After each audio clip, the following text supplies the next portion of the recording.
Next, we have Ms. Lauren Gohl, Gohl. I apologize if I have just massacred your name there. Good evening. Good evening.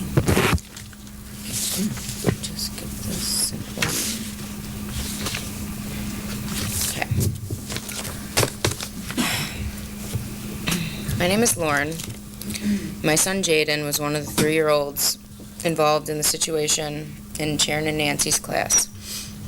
I would like to briefly share with you a little bit about my son and his medical condition for a moment. I went in for a routine ultrasound when I was 20 weeks pregnant. That day forever changed my life. The nurse doing the ultrasound stopped a few minutes into it and said, "Ma'am, there's something wrong with your baby's brain, and I have to go get the doctor." When the doctor came in, he had told me that my son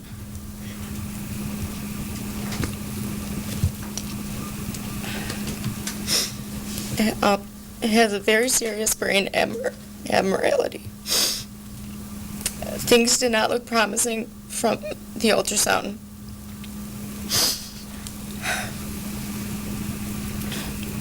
It was so serious to where the doctor actually handed me a yellow folder which had abortion clinic information and phone numbers in it. I chose to ignore that and throw away what was inside and called U of M the next day to get a second opinion.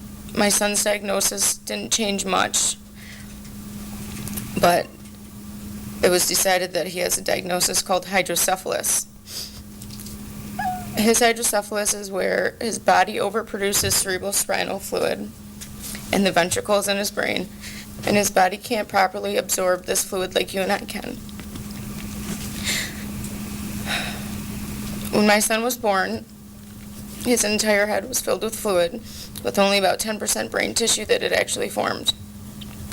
The day before I delivered, a nurse came into my room and asked me if I would like her to set up hospice visits to come home with me and my newborn after we were discharged. I told her no thank you, that would not be necessary.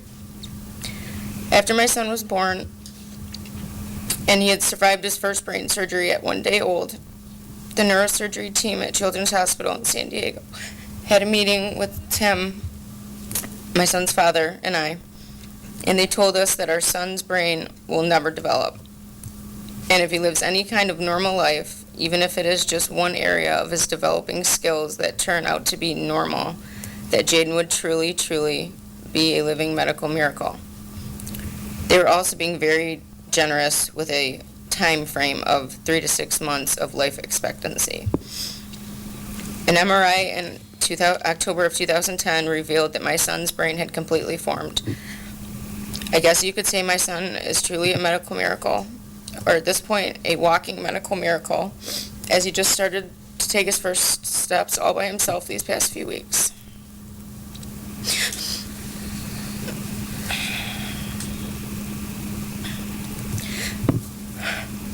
My son has a device surgically implanted into his brain called a ventricular peritoneal shunt. This device is what's keeping my son alive today and every day.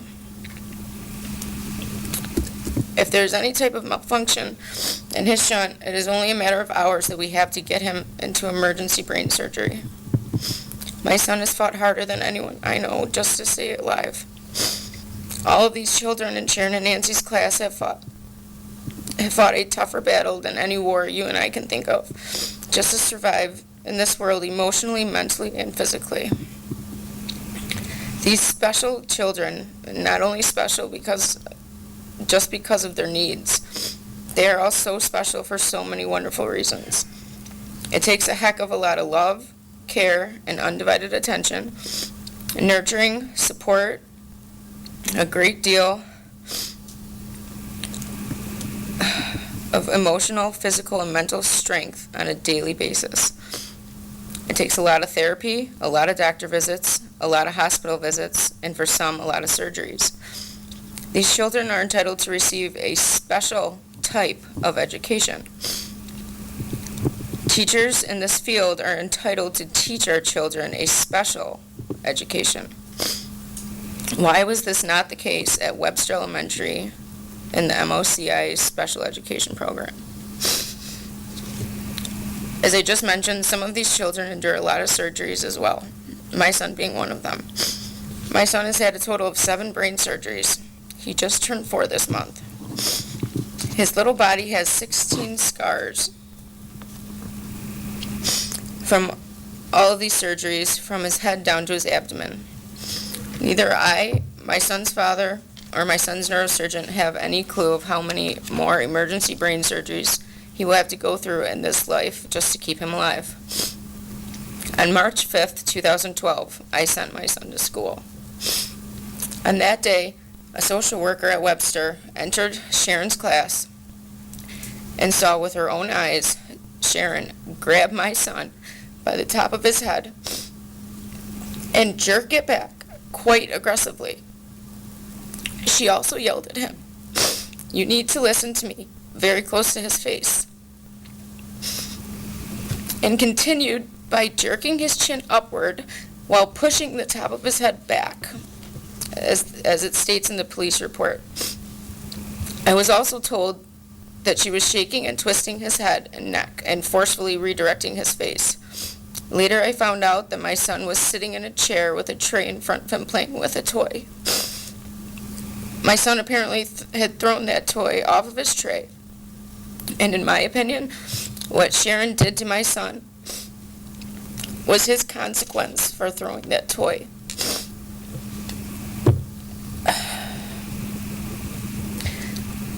In an email I received from Randy the following day after the first meeting with him, it states that the teacher responded, or the teacher's response to what was witnessed. The teacher's response was, "She did touch his chin and held his face." Teacher said she put her hand on the back of the student's head to protect him. And she did speak with him directly, looking into his face, and does speak loudly. She states she was not aggressive. Also in the outlined report that Randy had given Tim and I at our second meeting, it also stated that, again, she did touch his face, chin, and redirected the student to look at the toys he had thrown.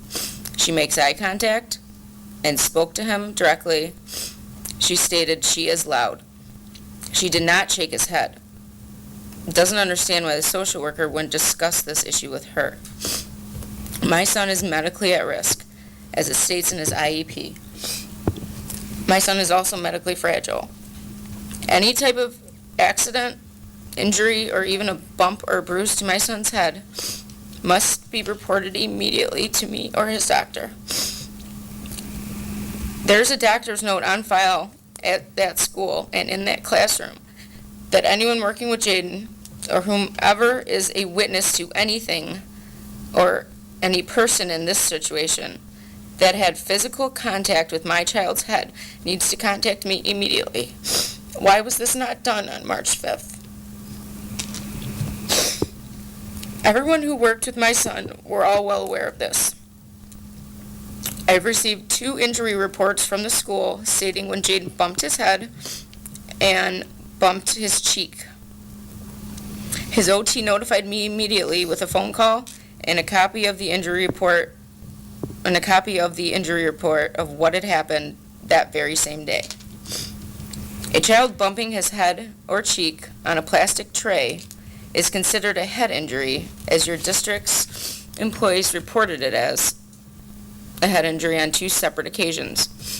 But grabbing a child by the top of his head against his own will, who is medically fragile, and jerking it back quite aggressively is obviously severe enough to where a social worker reported it to the principal, and the principal reported it to HR that day. But yet I, as his mother, did not receive a copy of that. Why?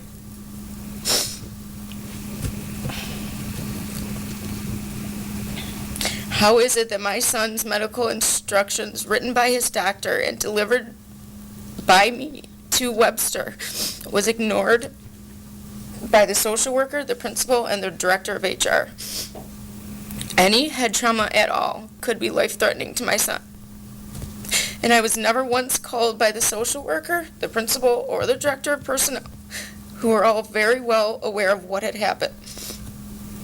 Everyone who knew what had happened to my son failed to call me that very same day, and they will be held accountable for their actions. After the director of HR received a report of such aggressive behavior by a teacher who apparently has a track record dating back to April of 2011, not October, but April of 2011, why on earth did HR actually tell Sharon again on March 5th to simply follow the directives previously given to her back in November of 2011 and return to work the following day? Why was this allowed again? And does HR even have the authority to be the final say of a teacher returning back to the classroom? In a severe situation such as this, does HR have to report this to the superintendent? Did HR report my son's situation on March 5th to Randy? Did she report it to Kathy Donna Grandy? Was HR supposed to report this to Randy or Kathy? Who is the highest authority in LPS that knew about what had happened to my son? This teacher is being accused by a school social worker who was an eyewitness of aggressive, abusive physical contact with a 3-year-old, and administrator of HR put Sharon back in that classroom the very next day. I was informed on May 2nd, 2012, what was going on in that classroom. 2 months later, Mark Schultz, the one and the only employee who provided answers, dates, detailed information, and support throughout these last few months. I bet none of us parents would have ever known what had happened to our children if it wasn't for him. Mark Schultz is truly the only person who has this far showed us parents respect during this. As another mother stated in her speech last week, Schultz is an asset to your district. She is right. And he is the only one who cared enough about my son and these other children to actually go visit the class. He didn't have to do that. He chose to do that. Myself and my son's father would personally like to acknowledge Mark Schultz and thank him so very much for getting in that school, investigating, calling the police, and removing Sharon and Nancy the following day. No words can express our gratitude. The last thing I want to say and request by all of you